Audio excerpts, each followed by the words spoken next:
She was with her best friend, Star Brim, Mariah Lynn, and she was with Natalie Nunn. They was all outside. And, people were clapping. They were saying that Cardi B looks pregnant again. I don't think so. I don't think Cardi B looks pregnant at all. But she was outside having a good old time, eating food, eating wings and fries. And it was a whole key. It was also reported that she was outside giving away money to homeless people. That was giving PR stunt. It was giving PR stunt, girl. No shade. She gave away $200.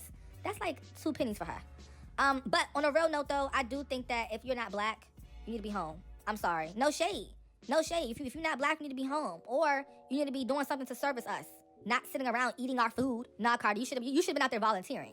You should have been out there volunteering, handing out food, and, you know what I'm saying, being a service to the black community, because you're not black, okay? I feel like Juneteenth is for black people. And I know that sounds like, oh, how can you say that? Everybody should be able to celebrate that. I just don't think so, personally. And I'm not saying, oh, if you're white, you can't, come to the events. You can come to the events, but you need to help and, pass out plates and pass out napkins. You don't need to be sitting up here eating off the food and enjoying our culture. No, I'm just being real. Sorry, I know I'm going to get backlash for that, but Cardi, you should stay your ass home with Stephon Diggs, okay? And got your butt digged in. Next topic. Moving on to Drizzy Drake. Drake is so real. I gotta give Drake his tins. Because not many artists are doing a full-on post for Take Keith. A lot of people have used him for hits and music, can't even pay him. That's sad. But Drake, I gotta give him his tins today. Drake pays his respect to Take Keith via Instagram.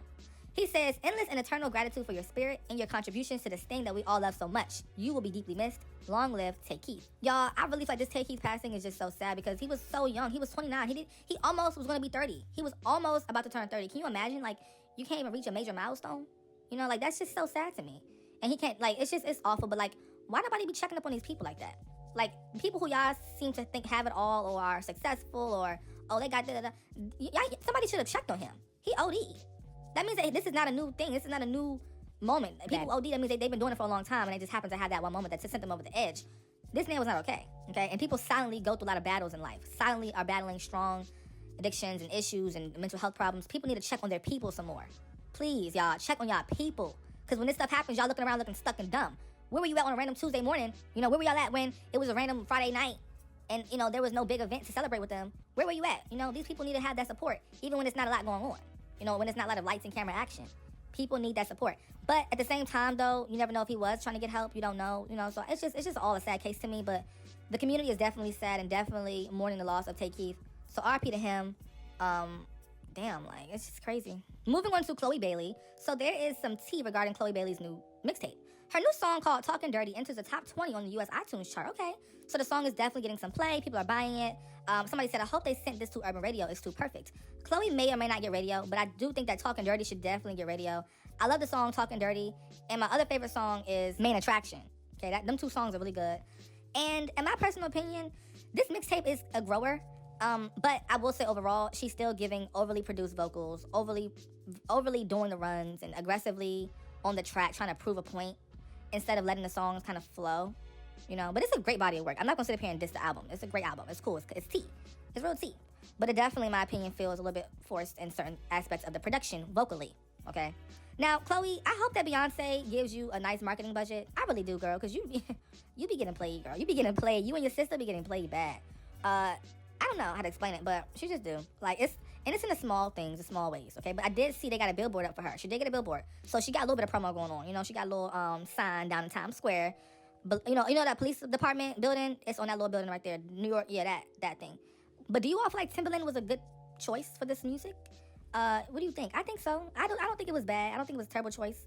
He is low-key an ancient artifact, but it's okay. It's okay. It's cool. He still makes hits. Well, not anymore, but he still has that power to do that, I believe. So let's talk, let's chat. Where the Chloe Bailey fans at? Who tuned into the mixtape? What's y'all opinion? Let's get into it. Yeah, I. Moving on to Ariana Grande. Her entire album track list allegedly leaked, so she was forced to post the entire track list at her tour.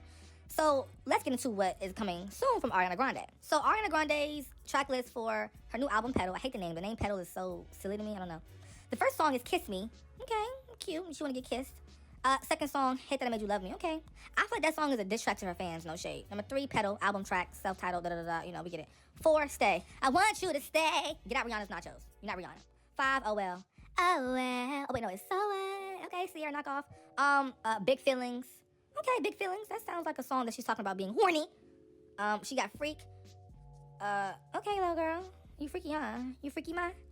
8, she got Warning Signs. 9, Like I Do. 10, Never Get Over Me. Oh, okay. These are some really cute names. 11 is Bad Ting, Bunny Hop. Okay, how does that correlate? Bad Teen and Bunny Hop. That's like, okay. And then she got Nowhere, Nobody. Okay. Are you hinting that you're really single and you're really lonely? Okay. I don't know. But these songs sound cool. My favorite titles so far is Hate That I Made You Love Me. I do like the name Bunny Hop. It's cute, but it's kind of like weird and niche. I also like the Oh Well. Oh Well, Oh Well, Oh Well, Well, Well. Beehive is not happy at all. They are really, really, really not happy. As y'all know, Destiny's Child, mega girl group, #1 hits everywhere, world tours, successful music. I mean, Prince co-signed, Michael Jackson co-signed, just a lot of success, right? But come to find out, they were only ranked as the 10th best R&B group of all time, according to Billboard. And the fans are not having this. They feel like it should at least be top 3, top 2. But no, you top 10, baby. You're not even in the top 5. Now, I think top 10 is still good. Like, let's be real, okay? We have to also be honest. Destiny's Child's target demographic is not really... It's big, but, like, they really just target black women, which is not bad at all. But, like, when you think about artists like Earth, Wind, and Fire, I mean, everybody can put on their songs. Everybody can put on, their music. The guys, the girls, the in-betweens, the white people. Like, it's not just boxed into black women issues. Bills, bills, bills, Like, oh, like, I'm tired of him. Like, I need a soldier. Like, no, everybody can't play that song. So I understand why they are not #1 or top 2 or number 3. Their reach is, in somewhat way, limited. It is. Let's be real. Does that mean Destiny's Child is not as impactful as other groups that may have higher rankings? No, but I'm just saying their reach in terms of target audience is kind of limited to just that demographic. And also, Earth, Wind, and Fire just has a lot more, they just use a lot more different musical elements to their art. They infuse jazz, they do R&B, they do a little bit of pop. Like, they do a lot of different stuff with their music to where it's not just R&B sounding. So I get why they're #1. I do. And their music, like, many generations still play Earth, Wind, and Fire. Like, my grandparents, like, it's just, you just can't beat it. So Beehive, calm down. I know y'all want Beyonce to be #1 on everything, and y'all gotta know how to calm down sometimes. Beyonce can't be #1 all the time. She just can't. I feel like every other day there's rumors that female rappers are copying Nicki Minaj. And I feel like every rap girl right now, they're copying one specific era from Nicki. They may copy the Pink Print era. They may copy the Rumor Reloaded era. They may copy the Pink Friday 1 era. They may copy, the Queen. Like, it's always a bunch of copying, right? But as of recently, there's been a new rumor that Doja Cat has ripped off Nicki Minaj's entire Pink Friday Rumor Reloaded era for her current tour fashion and current tour era, right? So this is Doja Cat for her show in Poland tonight. As you can see, she has on the bright colors, green wig, giving very much Starships video, the very much polka dot leggings, tights, fur arms, They said that her entire tour is based off of Rumor Reloaded. She's always stealing nachos. Now, in my personal opinion, does this give Rumor Reloaded? Color scheme? Yes. Actual fashion and aesthetics? No. But the color schemes are definitely the bright colors, yeah. But Nicki Minaj was not wearing this in 2012. Maybe the leggings she would wear, maybe the hairstyle, yes. But even the makeup, Nicki didn't do that. Nicki didn't wear that type of fur on. Like, no, this is more so 80s, very much 80s vomit. This is 80s vomit. And that's Doja Cat's era right now. She's just doing a lot of 80s, just deep cuts. And that's fine. But I do think that Nicki Minaj definitely made it okay for the rap girls to even do this type of stuff, for sure. Nicki is the girl who opened up that door for girls to go on stage without being called a hot mess. To be able to go on stage and say, I can do this. Because if you were to do this like 25 years ago, you look like a clown. Who was this rap girl on stage calling herself a rapper dressed up as some freak show? Okay? Nicki opened the door for that. And I think that it's okay for people to open the door up and, run through that door. I think that's kind of just how it is in all art spaces and everything. It's always that one person who does something and then everybody copies or bites or in some way pulls from. That's just how art works. That's just how it is as an artist or musician. Like, you just take and you bite. But I think that how you do it, though, if you're just copying full on one-to-one, you need to get shoved in the oven and put on 400. Like, you need to get tortured. But if you can do it and you do it in a classy way and you take a little bit of the style of that and you combine it with your own look, that's dope. That's dope. I think Doja Cat is doing that with this look. It don't really give fully Nicki Minaj. The Ice Spice fans are upset. They feel used. They feel played. They feel like they got trolled, and they feel like they just want to rage. They want to rage. They're mad. So, as y'all know, Kanye West has an album called Bully, and Bully Deluxe came out. And Ice Spice fans are saying, despite using Ice Spice for promo, New Body featuring Ice Spice is not on Kanye West's new album. As you all know, Ice Spice did take Nicki Minaj's spot for the New Body feature. Kanye West took off Nicki and put Ice Spice on it. And he still hasn't dropped the song New Body. And it's like, we don't care about that song no more anyway. But Ice Spice fans, what do y'all mean that Kanye used Ice Spice for promo? Ice Spice's name holds no weight unless she's getting slapped in McDonald's. Okay, that's it. Other than that, Ice Spice's name has not trended that much recently. And she doesn't have that much of a pull when it comes to the industry or her name or reputation anymore. I'm sorry. That Ice Spice clout has been gone for 3 years now. So how dare y'all think that Kanye West needs Ice Spice for promo? Ice Spice can't even get her own self promo. How, like, you see what I'm saying? How does that work? But also, I feel like, no shade, but like I said earlier, we don't want nobody no more. We already heard Nicki's version of it. That was the best version. Anything else is chips. It's chopped. It's chopped and screwed. It's chopped cheese, grilled cheese, ham and Swiss. American? Maybe not. That's a miss. But I do think that when it comes to Ice Spice's career, she needs to go ahead and do, y'all gonna bash me for this, but she needs to go ahead and set up that link, okay? Do that link, put your legs up, left cheek, right cheek. That's her moneymaker. You know, Ice Spice is not really, like, she was selling body more than music. And it got to a point where she didn't know how to balance it, you know?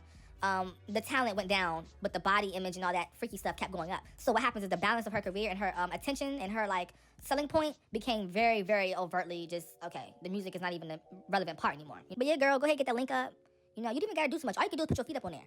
Okay, Ice, put your feet up on there on that link, and you'll get some coin. The men, trust me, men like anything. And that's kind of sad to say that. Like, kind of, it's really terrible to say that, but they like anything. Okay, so girl, get your money, stop doing music, and get your bag.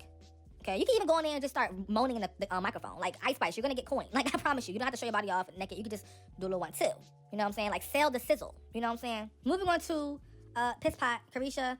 Young Miami earns her first U.S. Spotify Daily Chart entry, as Spin That debuts at 169 on the chart and pulling in 346,000 streams on Juneteenth.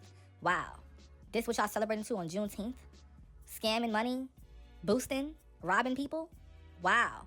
It's kind of sad. This is what the black culture has come to? This is awful. Like, why is this the top streaming song for Juneteenth?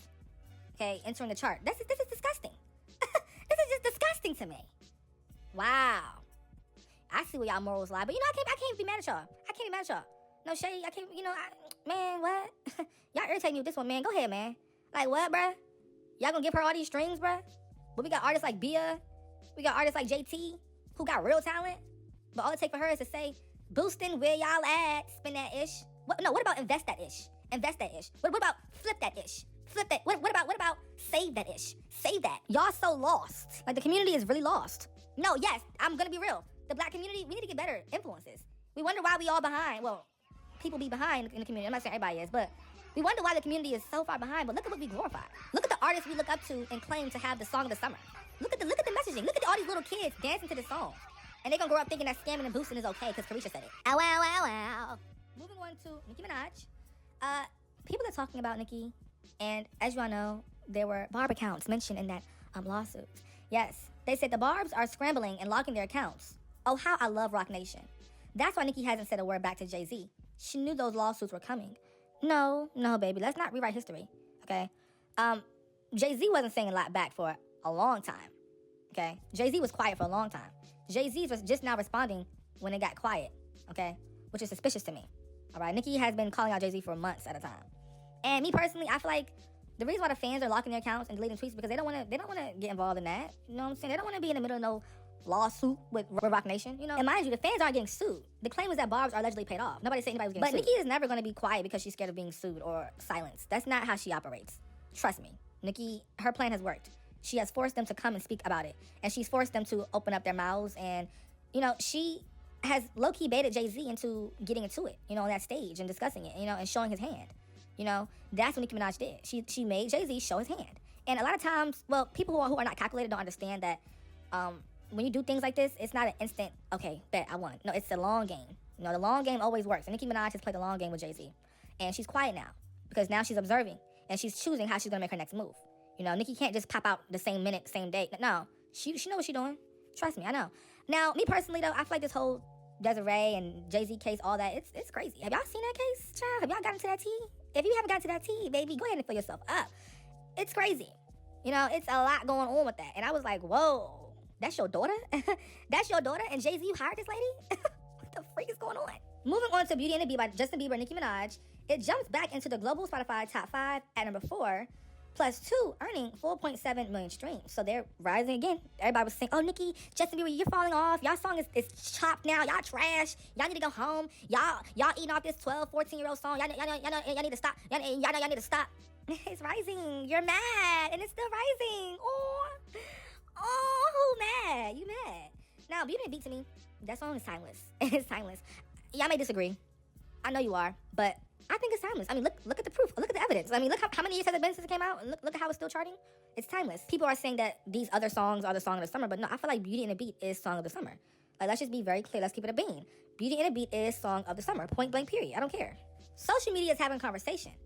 They said these four ladies bring the spark, fun, and performance element in R&B in today's day and age. They said thank you. Then that's when somebody said, I don't understand why they don't have the full black community support like Aaliyah, Brandy, Monica, and Maya did. Okay? We have Normani, we have Chloe, we have Victoria Monet, and we have Tinashe. Now, I feel like back in the day, though, Brandy, Aaliyah, Monica, and Maya, they were better artists. They just were better artists. I'm just being real. All four of these girls are inspired by those four ladies.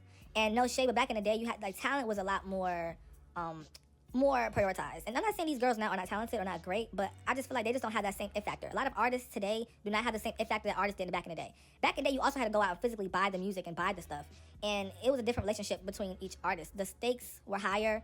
To support your favorite artist, you had to actually put more effort into it. So supporting them felt a lot more intentional. Nowadays, you can just casually put on a Chloe album, mixtape, Tinashe's, and just kind of go about your day. But going out and getting music was an event back in the day. And that's why they supported a lot more because, like I said earlier, it was a thing. You had to actually be a ride or die type of person because you had to spend your actual money. Get in your car, drive to the store, pay the money, drive back home, buy the actual system to play the music on, put the CD in, put the vinyl, then that was you streaming and consuming. It wasn't just on your phone. So, I think that honestly, it just boils down to talent and then just the time frame of everything,